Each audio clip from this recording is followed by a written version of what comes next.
como as pessoas têm dificuldade em entender o que é o recurso. Geralmente as empresas percebem recurso, o faturamento e o lucro. É as vendas, é o dinheiro que está entrando, isso é o recurso que eu tenho. Mas tem vários outros recursos que pode, né? Recurso de tempo, recurso de pessoas, recurso de informação, é um recurso valiosíssimo. Hoje, quase a informação, as pessoas estão quase se dando conta do quão importante é a informação. Então, por exemplo, essa informação que vem do ponto de venda, se tu não usar ela, tu está perdendo para o teu concorrente que está usando, porque ele está Exatamente. sabendo usar esse recurso.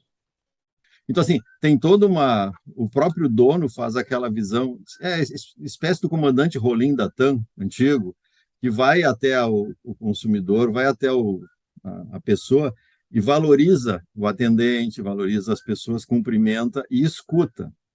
Ah, mas isso aí significa que ele não precisa do diretor, porque ele está passando por cima? Não, ele simplesmente está mostrando que jeito que ele quer que as coisas sejam feitas, né? E tu nota, isso é uma coisa que normalmente se esquece. É o ir até o ponto de venda, ir até o consumidor e observar. Observar não é necessariamente já olhar e já decidir. Não observar é um ato mais de ficar atento a vários insights e aí começar a construir uma estratégia ou uma tática com base nisso. Eu acho Tá? que aí entra uma outra questão, que é a questão que eu comentei, né, do recurso, né? Muitas vezes a gente tem que fazer uma troca de recursos, abrir mão de um recurso para ganhar em outro. E no xadrez é o famoso gambito, né? Às vezes eu abro mão de uma peça valiosa para ter uma posição melhor no tabuleiro. No caso da estratégia nas empresas, eu percebo que muitas vezes tem que parar de enxergar só o lucro financeiro como sendo teu maior recurso para, por exemplo, bom, aqui nesse novo cliente talvez eu não tenha lucro no primeiro ano, mas eu vou estabelecer um relacionamento que vai me abrir portas.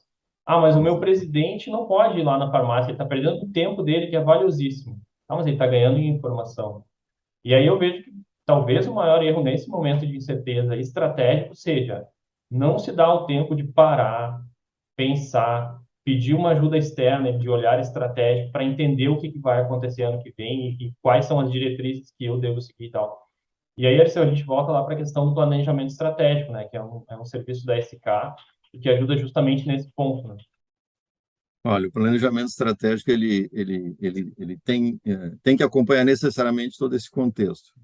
Antigamente se fazia um planejamento estratégico usando a metodologia da SWOT, que é muito boa, mas que já é limitada para questões mais disruptivas, e ele era top-down. E quem fazia isso era normalmente o presidente com os diretores, sentado numa sala e tal, fazia uma imersão de 2 dias e tal, e saia com o plano pronto.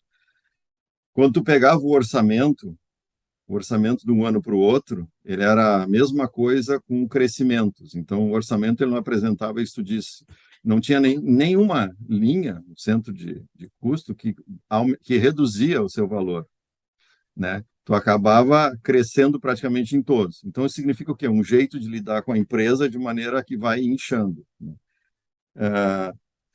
Do, do, as estratégias do Oceano Azul tem uma parte lá que eles dizem assim que invista nos pontos quentes e não nos pontos frios, que é bem o que tu falaste, ou seja, se eu tenho um recurso que ele é escasso, eu tenho que colocar naquele ponto onde vai alavancar melhorias, e não necessariamente melhorias de vendas. Então, o pessoal confunde que ponto quente é um ponto que vende. Não, ponto quente pode ser pessoa, pode ser uma estrutura, um sistema, pode ser alguma coisa que vai gerar essa capacidade de ganhar mais resultado.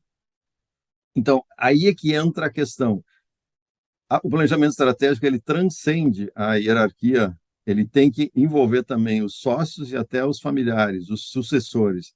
É quase que fosse um planejamento da sociedade, e não da empresa. Porque se tu não envolver, se tu não conversar, não escutar o que os sócios, familiares, que são agentes importantes, né, de boa parte das empresas do Brasil, tu não consegue ter uma estratégia que seja aderente. Ou seja, ele aumentou o tamanho.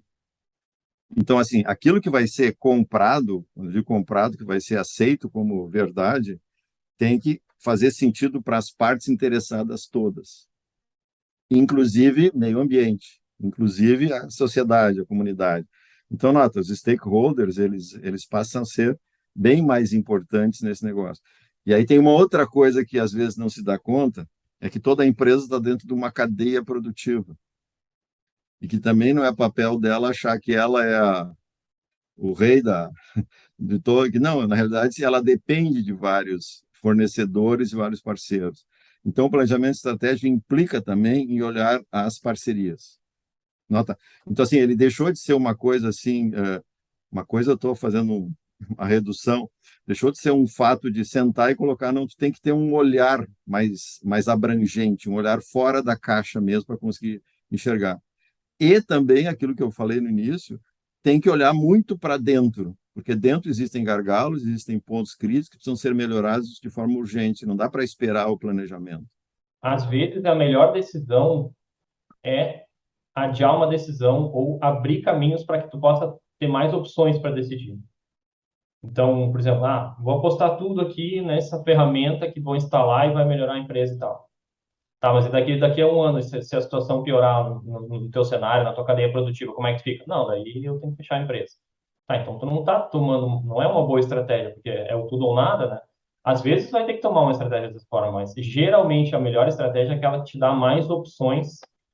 Aqui tem uma coisa que tu trouxe que é fundamental, tá? Uh, Quando eu comecei a entrar nesse meio de gestão, existia o administrador racional. E o administrador, ao tomar a decisão, tem toda uma metodologia por trás, é da Kepner-Trigo, ao final ele perguntava quais eram as consequências adversas daquela decisão. Traduzindo para hoje, né, as estratégias, todas elas têm que ser avaliadas do ponto de vista de riscos, né? Qual é o risco, e quando fala risco, é positivo ou negativo, assim, qual é a oportunidade e também qual é o risco negativo dessa decisão, né? Aí tu consegue fazer essa pergunta, e se não der, o que vai acontecer? Entende? Então, a análise de risco em cima das estratégias é uma coisa quase que obrigatória. Não em todas, tem algumas que são assim, mas assim, de maneira geral, aquelas que tu tem um pouco de dúvida, tu tem que fazer uma análise mais consistente, para garantir que tu tenha o plano B, né? Uma ação de caso não aconteça. E boa parte das estratégias, aí vem uma outra coisa que as empresas normalmente não têm muito claro, é o método de tomada de decisão, né? Método de tomada de decisão, ou é por consenso, as pessoas querem que as coisas sejam feitas assim, todo mundo concorde, e se houver divergência, vai postergando a decisão.